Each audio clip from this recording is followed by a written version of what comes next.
রোগীদের জিম্মি করে প্রতারণা, অর্থ আদায়, অব্যবস্থাপনা সহ বেসরকারি হাসপাতালের নানা অনিয়ম রোধে এই অভিযান স্বাস্থ্য অধিদপ্তরের। চিকিৎসক ছাড়াই চলছে হাসপাতাল, মিলেছে চিকিৎসকের স্বাক্ষর ছাড়া ব্যবস্থাপত্র।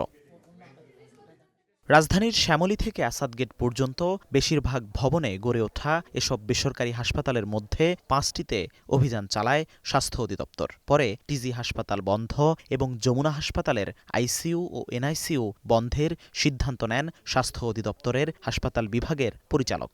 এখানে আমরা ভালো খারাপ সবই পেয়েছি, যদিও অত্যন্ত সত্য কথা বলতে খারাপের পরিমাণটা অবশ্যই বেশি। আমরা প্রত্যেকটা 5টা হাসপাতালে গিয়েছি, প্রত্যেকটা হাসপাতালেই বেশ কিছু অনিয়ম পেয়েছি। আমরা প্রথমে একটা হাসপাতালে গিয়েছি, সেখানে যেটা এনআইসিইউ ছিল তার কন্ডিশন ভালো ছিল না এবং সার্বিক অবস্থা ভালো ছিল না।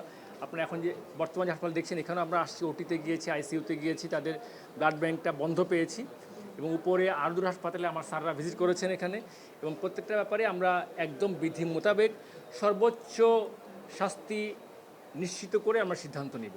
মুক্তিযোদ্ধা টাওয়ারের অভিযান চালানো এই 5টি বেসরকারি হাসপাতালের বিষয়ে বুধবার চূড়ান্ত সিদ্ধান্ত জানাবে স্বাস্থ্য অধিদপ্তর। সেই সাথে বেসরকারি হাসপাতালগুলোর সিন্ডিকেট ও অনিয়ম রোধে অভিযান অব্যাহত রাখার কথাও জানানো হয়। আমাদের এই সীমাবদ্ধতার মধ্যে কাজ করতে হয়, যদি আপনারা হেল্প করেন তাহলে আমরা আগাতে পারি, এবং এই কারণে আগাতে হবে যে আমরা মাত্র 33% লোক সরকারি সেবা পায় এখন। বাকি মানুষ আপনারা যদি আজকে সব বন্ধ করে দিই তাহলে কোথায় যাবে, সেটি একটি প্রশ্ন। আরেকটি প্রশ্ন আছে যে এই জায়গাগুলোতে যারা এমপ্লয়ি, এরাও কিন্তু আমাদেরই লোক, বাংলাদেশেরই লোক, ওরাও কাজ করে খাচ্ছে।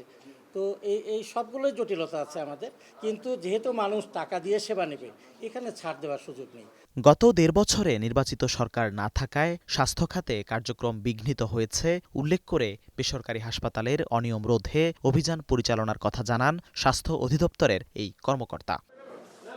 জিহাদুল ইসলাম, ওয়ান নিউজ, ঢাকা।